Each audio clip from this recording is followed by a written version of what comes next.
So one of the questions we get asked here a lot at LEA Professional is how can I create a backup of the settings of my amplifier?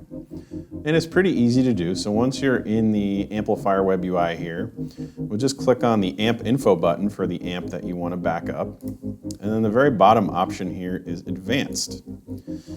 So if you click on advanced, it's now showing you this import export window. It takes a few seconds to generate the export data, but now you have this button for export amp settings and import amp settings.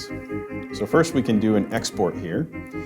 So I've clicked on export and this popped up a window asking me where I want to save the file.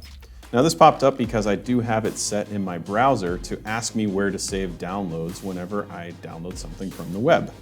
So if your browser doesn't pop up this window, you just need to go into the settings and configure that so you can choose where to save your download files. So here I can change the name of my file now. So we'll just call this BJD amp backup. I'll save this to the desktop, just click save here. You can see now that it's saved a .json file to the desktop.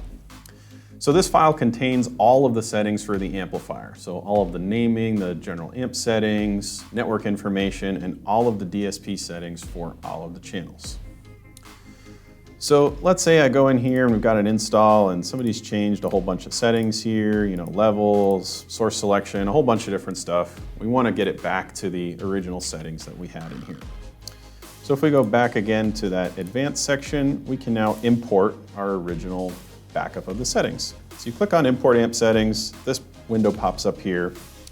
You'll click choose file, and now you'll actually go select that file. So I've got that here from my desktop.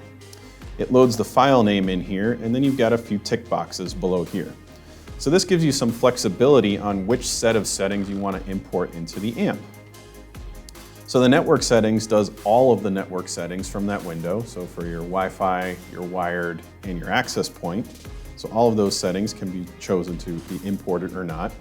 The amp settings, these are all of the general amp settings that you can configure in the amp. So the device name, the venue, all of the information in that device settings window is here. And then the channel settings is all of the DSP configuration for each of the channels. So this does give you some flexibility to import whichever settings you want. So let's say I know the DSP settings changed, I want to bring those back in, but I know there's a new static IP address that I need to keep on the amp. So I can deselect the network settings and just import the amp and the channel settings. Now we click this import button here. It does take a couple seconds and this should go through, and now it says import succeeded. So now I know that all of those settings, minus the network settings, are loaded into the amp.